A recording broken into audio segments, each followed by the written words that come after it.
Mami wa Jeff rĩu nĩarĩkĩtie gũkinya kwa DCI na akorwo akiumagario nĩ andũ matiganĩte, ũmwe wao Evangelist Masinũngari ũrĩa ũkoretwo onake mũhari wa mbere gũtigĩrĩra atĩ kĩhoto nĩkĩonekana kĩa Jeff Mwathi. Na just the other day we saw her akiumbũra atĩ nĩarakoretwo nginya agĩkinya ofici kwa DCI, na ona nginya rĩrĩa maabitha a DCI marakorirwo magĩkinya kwa DJ Fatso, Evangelist Masinũngari onake nĩararĩ kuo. She was there on ground gũtigĩrĩra atĩ nĩarona kĩhoto kĩa Jeff Mwathi.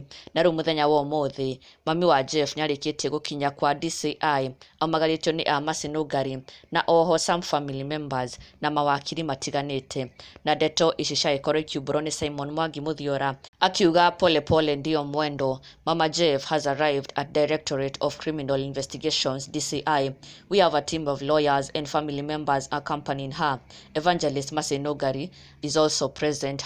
#Justice for Jeff na agĩkorwo akĩrekereria mbica ĩno haha ya the entire team ĩrĩa yumagarĩte mami wa Jeff. Nĩ wonyo haha she is in green na tukona haha Masinũngari na arĩa angĩ makimumagarĩtie. Na of course nĩ ndeto ciakenererwo mũno nĩ Akenya makiuga rĩu nĩ makena mũno kuona mami wa Jeff etwarĩte personally kũrĩa offices cia DCI onake akĩenda kĩhoto kĩa mwana wake Jeff Mwathi na makĩmwendithĩria all the best, makĩhoka atĩ maũndũ nĩ megũthiĩ o wega na oho magathiĩ ona mbere gweterera report ya DCI. Ever since rĩrĩa DCI magĩkorirwo magĩcerera DJ Fatso mũciĩ gwake na makĩonekana magĩkua evidence from his house, no matiacokire gũkorwo makĩaria rĩngĩ. No rĩu Akenya mena mwĩhoko atĩ either today kana soon enough nĩ megũkorwo makĩrekereria report yao na gũkorwo nao makĩaria ũhoro wĩgiĩ gĩkuũ gĩkĩ kĩa Jeff. No kwa ihinda rĩrĩ mami wa Jeff nĩarĩkĩtie gũkinya ofici-inĩ cia DCI aumagarĩtio nĩ a Masinũngari na Mawakiri and also some family members, and we are hoping for the best.